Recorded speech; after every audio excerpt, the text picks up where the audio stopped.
네, 안녕하세요. 이번 시간에는 신사고 교과서에 있는 신사고 국어죠. 3단원의 교술관례에 해당하는 상기 함께 공부해 보도록 합시다.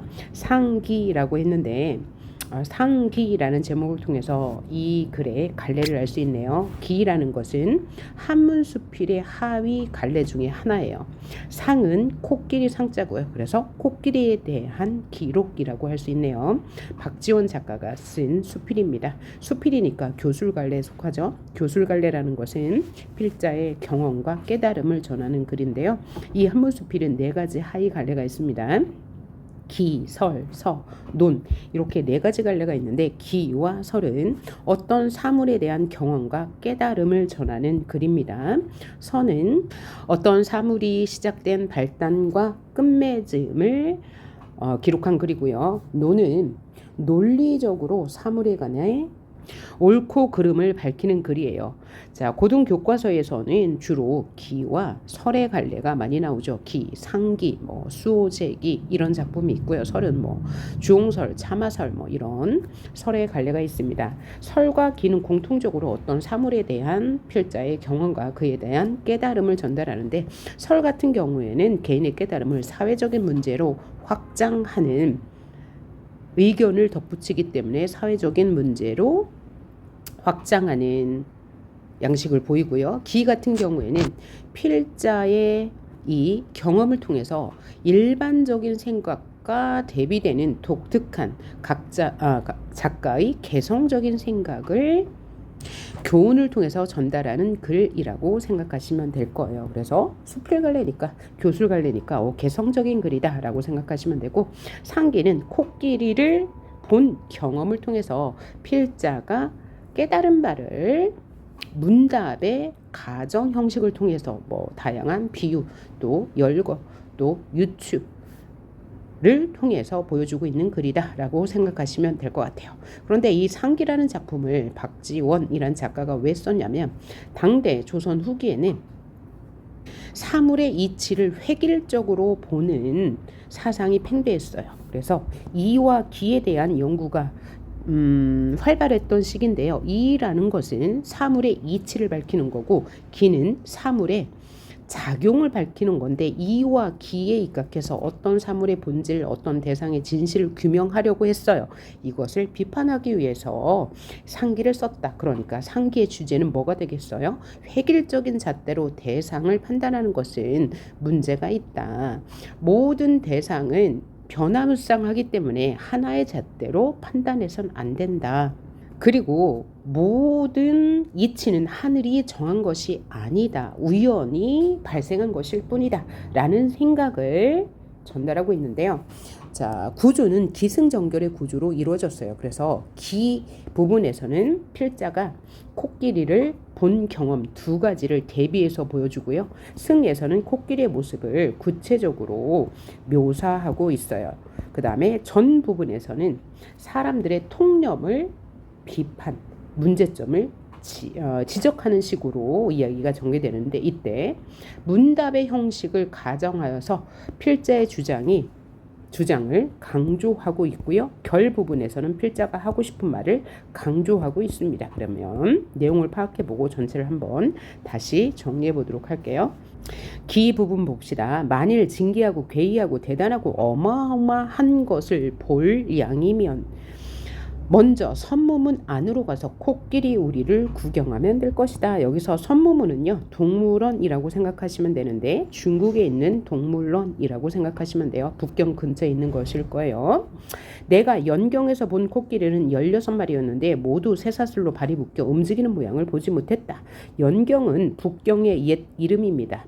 연경, 북경의 옛 이름인데 연경에서 코끼리를 본 적이 있어요. 근데 그때는 코끼리가 발이 묶여서 움직이는 모습을 보지 못했어요. 그런데 지금 열하 행궁 서쪽에서, 열하는 청도의 옛 이름으로요. 북경 근처에 있는 지역입니다. 행궁 서쪽에서 코끼리 2마리를 보았대요. 행궁은 뭐냐면 왕이 머무는 별채 정도라고 생각하시면 되겠어요. 2마리를 보았는데 온몸을 꿈틀거리며 가는 것이 마치 비바람이 지나가는 듯 실로 굉장하였다. 여기 그러니까 이 단락은 열화에서 코끼리를 본 것에 대한 인상, 그 인상이 어땠다고요? 충격과 경이로움이었다. 그럼 이것은 진귀하고 괴이하고 대단하고 어마어마한 것, 이것이 바로 코끼리에 대한 필자의 인상이 되겠네요. 더불어서 꿈틀거리며 가는 것이 마치 비바람이 지나가듯 굉장하였다. 이것도 경이로웠다라는 말로 필자의 코끼리에 대한 인상이 될 거예요. 그러면서 과거의 연경에서 본 것, 이것은 과거의 모습, 연경에서 본 것은 움직이는 모습을 보지 못했어. 정적인 모습이네요. 정적인 모습을 보았는데 현재, 여기는 현재입니다.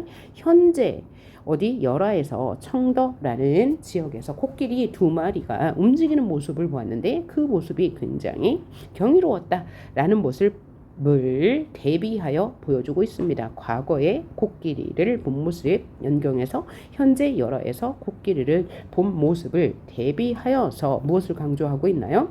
토끼에 대한 인상을 강조하고 있다라고 보시면 되겠습니다. 그 다음 승 부분 볼게요.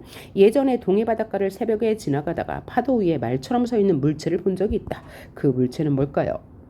무수히 많기도 하고 모두 지체만큼 크기도 하여 물고기인지 짐승인지 통 알 수가 없었다. 해가 뜨기를 기다렸다가 자세히 보려고 했지만 해가 떠오르기도 전에 모두 바닷속으로 숨어버렸다. 그러면 아마 이것은 코끼리의 모습은 아닐 거예요. 지금 10걸음, 지금 10걸음 거리에서 코끼리를 보며 지금 본 모습은 뭐예요? 바로 열화에서 2마리가 움직이는 모습을 본 거죠. 코끼리를 보며 생각해 보건대 그때 동해에서 이때 본 거죠. 보았던 것과 참으로 흡사했다. 그런데 동해에서 본 것은 코끼리의 모습은 아니었을 거예요. 아마 고래 정도로 생각하여 보면 될 것 같아요. 그럼 이 부분을 왜 이야기했을까요? 과거에 이 동해에서 본 모습을 현재 이 열화에서 본 코끼리의 모습과 연결해서 코끼리가 굉장히 충격적이고 경이로운 모습이었음을 강조하기 위해서 쓴 것일 것이다 라고 생각할 수 있겠어요. 그 다음 부분, 그 몸체를 생각해 보면 현재 열화에서 본 코끼리의 모습을 묘사하고 있네요. 소의 몸뚱이에 나귀의 꼬리, 낙타의 무릎에 호랑이의 이빨, 짧은 털, 회색 빛깔, 어진 모습, 슬픈 소리를 가졌다 라고 했어요. 그래서 코끼리의 외양을 묘사하고 있는데 코끼리의 모습은 약간 생소하니 우리에게 익숙한 자연물인 소, 나귀, 낙타, 호랑이를 통해서 묘사하고 있네요. 또 귀는 구름을 들이운 듯 하고 직유법 있는 거고, 직유는 다른 말로 비유의 그죠? 하위 항목이니까 비유라고 해도 되고요. 또 나열도 했네요. 열거. 또 2개의 어금니 크기는 2아름이나 되고 키는 한 장 남짓이나 되었다. 장이라는 것은 3m예요. 장은 뭐예요? 길이의 단위죠. 또 코는 어금니보다 길어서 자벌레처럼 구부렸다 폈다 하며 군뱅이처럼 구부러지기도 한다. 코끝은 누에의 꽃 끝부분처럼 생겼는데 거기에 쪽집게처럼 물건을 끼워서 둘둘 말아 입에 집어넣는다. 그래서 이 부분은 코끼리의 코에 대해서, 특히 코끼리가 움직이는 모습에 대해서 구체적으로 묘사하고 있는 부분이었습니다. 다음 단락 볼게요.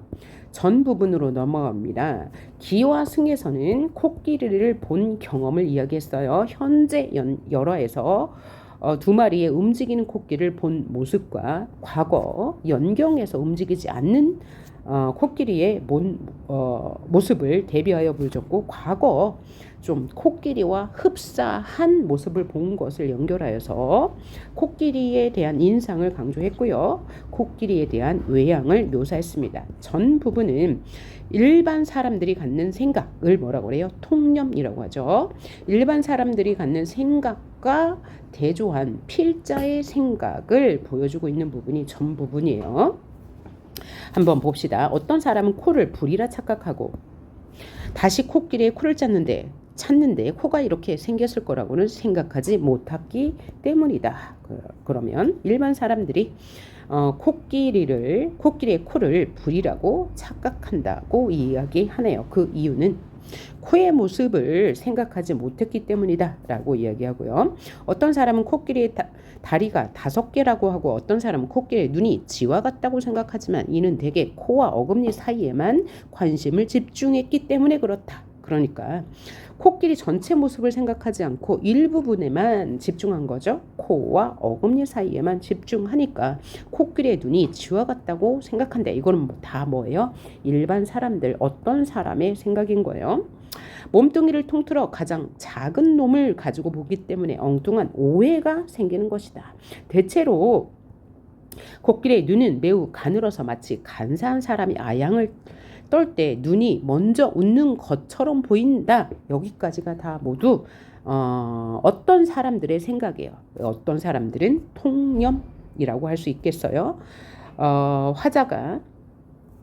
필자가 보기에 이 어떤 사람들의 생각은 잘못된 것이다 라고 이야기를 하는 부분이에요. 그래서 이 어떤 사람들은 통념을 가진 사람, 통속적인 생각을 가진 사람, 일반적인 생각을 가진 사람, 진부한 생각을 가진 사람, 상식적 생각을 가진 사람이라고 필자 입장에서 볼 수 있겠는데 필자는 이것이 잘못된 것이다 라고 생각해요.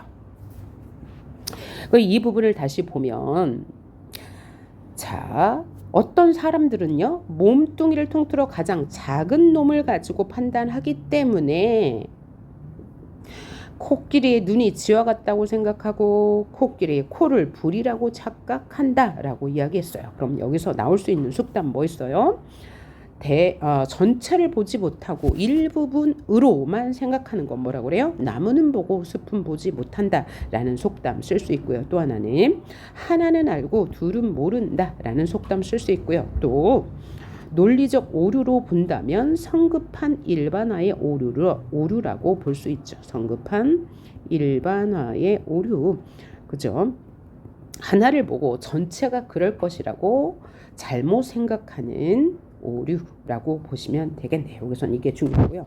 그러나 라고 했으니까 필자의 생각이 나오겠어요. 그 어진성품은 바로 이 눈에서 나온다. 그러니까 필자는 코끼리의 눈을 긍정적으로 보고 있는데 일반 사람들은 어떤 사람들은 코끼리 눈이 쥐와 같다고 생각하니까 일반 사람들은 코끼리 눈을 부정적으로 보고 있는 거죠. 그래서 일반 사람들과 다른 필자의 개성적인 생각이 여기 드러났다고 보시면 되겠습니다. 자, 강희 황제 때였다. 그래서 일화를 소개하는데요. 이 일화를 소개하는 목적이 뭘까요? 자, 위에서 뭐라고 그랬어요? 일반 사람들은 성급한 일반화에 오류를 범한다. 근데 그것은 잘못이다. 전체를 보지 못하고 일부분만 보기 때문이다. 라고 이야기했으니까 비슷한 필자의 생각을 일화를 통해서 강조하고 싶은가 봐요. 남해자에 사나운 범 2마리가 있었다. 키운 지 오래되었는데도 길을 들이기가 어렵자 황제가 노하여 화가 나서 범을 코끼리 우리에 가두었다. 그랬더니 코끼리가 크게 놀라 코를 한번 휘두르는 바람에 범 2마리가 그 자리에서 죽었다고 한다. 코끼리는 의도하지 않았는데 범을 죽인 셈이 된 것이다. 코끼리는 단지 범의 냄새를 싫어하여 코를 휘둘렀을 뿐인데 거기에 범이 잘못 맞았다는 것이다. 이 일화를 소개한 이유는 뭐예요?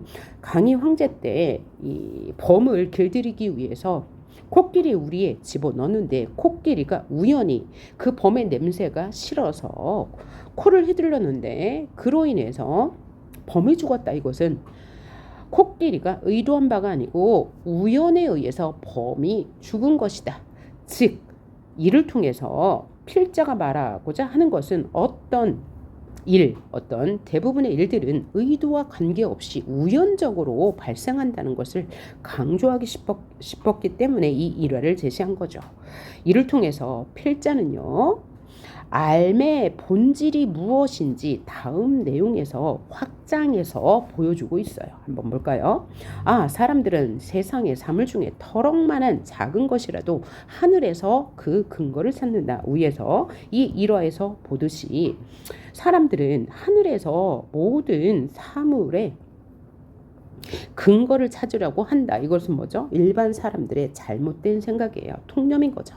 그러나 이것은 바로 그러나라고 했으니까 여기서부터는 이 부분은 필자의 생각이요. 필자의 생각은 뭐냐? 하늘이 어찌 하나하나 이름을 지었겠는가? 이것은 뭐야? 서리법을 통해서 하늘은 의도를 가지고 사물의 이름을 짓지 않았을 것임을 강조하고 있는 거죠.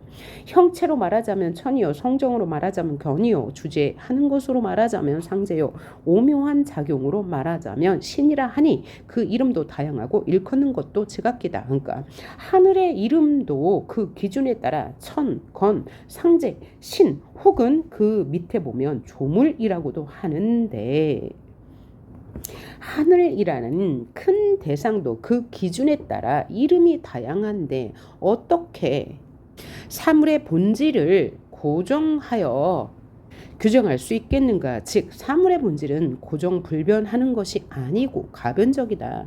다른 말로 상대적이다 라는 것을 강조하고 있는 거예요. 고정된 실체라는 것은 없다. 왜냐하면 하늘도 그 기준에 따라 이렇게 여러 이름으로 불리는데 어떻게 사물의 본질을 하나의 잣대로 그렇다고 확정할 수 있겠는가? 그렇지 않다라는 것을 강조하고 싶은 거예요. 결론 부분에서 보면 사물의 본질은 궁구해야 된다. 그 사물의 본질은 이치를 깨닫기가 어렵다. 그러니까 파고들어서 연구해야 한다와 연결되는 부분입니다. 그런 까닭에 주역에 이르기를, 주역이라는 것은 중국의 사서 오경 중에 하나로 만물의 이치를 다룬 글이죠.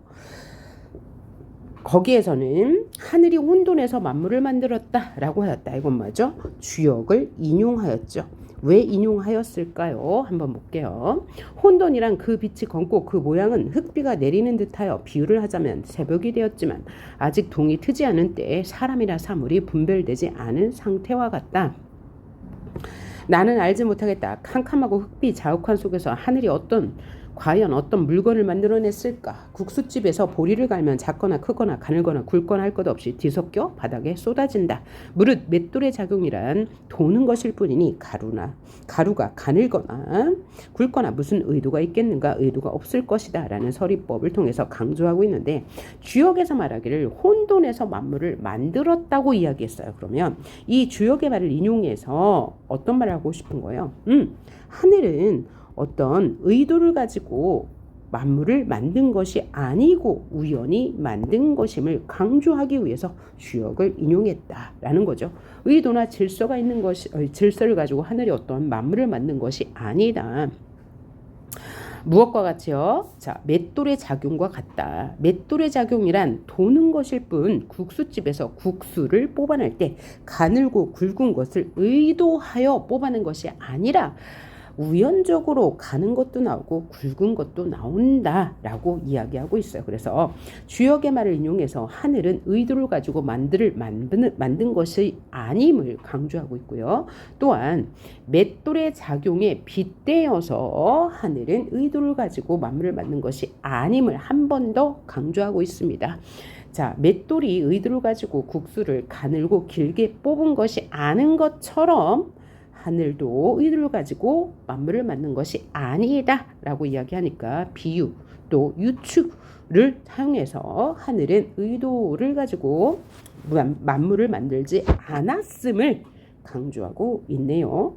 그래서 이렇게 강조할 때 서리법, 비유, 유추, 인용을 통해서 강조했다는 것 쉽게 알 수 있을 것 같아요. 다음 한번 볼까요? 그런데도 사람들은 뿌리 있는 것에는 윗일을 주지 않는다라고 말한다. 이는 마치 사물을 만들면서 빠뜨린 게 있는 듯 여기니 이것은 잘못된 생각이다. 감히 묻는다라고 했는데요. 여기서부터는 묻고 답하는 방식, 즉 문답법을 가정한 거예요. 실제로 어떤 인물에게 어떤 사람에게 묻는 게 아니고요. 문답을 가정하여서 이 필자의 주장의 타당성을 드러내고 있고 자신의 주장을 강조하고 있는 부분이에요. 자, 그러면 어떤 문답을 주고받는지 한번 볼까요? 자, 필자가 묻는 거예요. 필자가 뭐라고 물었냐면 이빨을 준 것은 누구인가? 라고 하면 사람들은 편견을 가진 사람들이죠. 통념을 가진 사람들은 하늘이 주었다라고 대답할 거래요. 그러니까 하늘이 모든 것을 의도적으로 만들었다라는 의미죠. 그러면 필자가 다시 물을 거예요. 이거 필자가 묻는 거죠. 필자가 뭐라고 묻냐면 하늘이 무엇 때문에 이빨을 주었을까? 라고 하면 사람들은 씻게 하려는 것이다 라고 대답할 것이래요. 그러면 필자가 이렇게 다시 물어본대요. 사물을 씹도록 한 것은 무엇 때문인가? 그러면 사람들은 이렇게 대답할 것이래요. 그게 바로 이치입니다. 새나 짐승들은 손이 없으므로 반드시 불이나 주둥이를 구부려 땅에 대고 먹을 것을 구하지요. 그러므로 학과 같이 다리가 긴 새는 목을 길게 만들 수밖에 없는 것이지요. 즉 의도를 가지고 만물을 만들었다라고 하는 사람들의 생각이죠. 그래도 혹 땅에 닿지 않을까 염려하여 부리를 길게 만들었습니다. 만일 달개 다리를 하개 다리처럼 길게 만들었다면 뜰악에서 굶어 죽었겠죠. 그러니까 학이나 이런 짐승들을 만들 때는 모두 다 먹고 살 수 있도록 의도를 가지고 만들었다는 사람들의 답변이에요. 그러면 나는 크게 웃으면서 다시 말하리라. 나가 필자죠. 그대들이 말하는 이치란 것은 소, 말, 닭, 개나 해당할 뿐이다. 하늘이 이빨을 내린 것이 반드시 구부려서 사물을 씹도록 한 것이라 생각해보자. 그러면 지금 저 코끼리에게는 쓸데없는 어금니를 심어주어 땅으로 고개를 숙이면 어금니가 먼저 닿는다. 이런 모습은 오히려 씹는 것에 방해가 되지 않는가라고 필자가 사람들의 말에 반박하고 있는 거죠.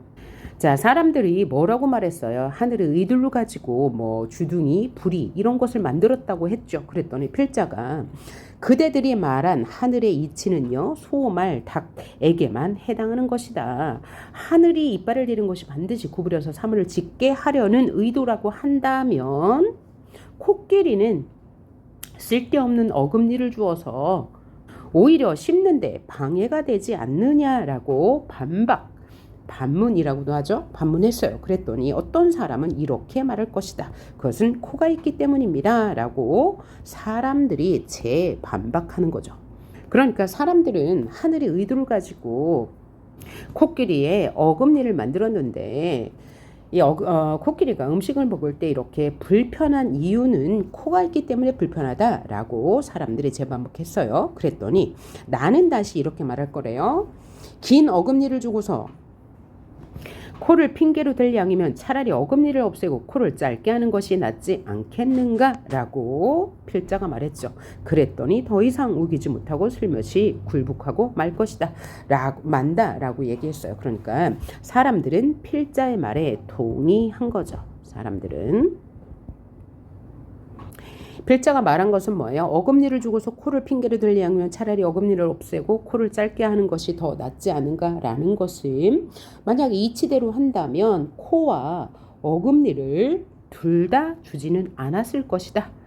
그렇죠? 하늘에 이치를 가지고 만물을 만들었다면 코끼를 만들었다면 어금니와 코를 둘 다 주지는 않았을 거야. 그랬더니 사람들이 수긍했다는 이야기네요. 그러면 이 문답을 가정하여서 필자는 무슨 말을 하고 싶은 거예요? 상대가 스스로 잘못을 깨우치길 바랬던 거죠. 그러니까 사람들의 주장이 불합리함을 밝히고자 질문을 가정하여서 하늘은 이치를 가지고 만물을 만들지 않았음을 강조하고 있네요. 자, 이제 결 부분 봅시다. 우리가 배운 것으로는 생각이 소, 말, 닭에게 미칠 뿐 용, 봉, 거북, 기린 같은 짐승에게까지는 미치지 못한다. 무슨 말이에요? 우리가 배운 것은 일부분에만 적용할 수 있다는 거죠.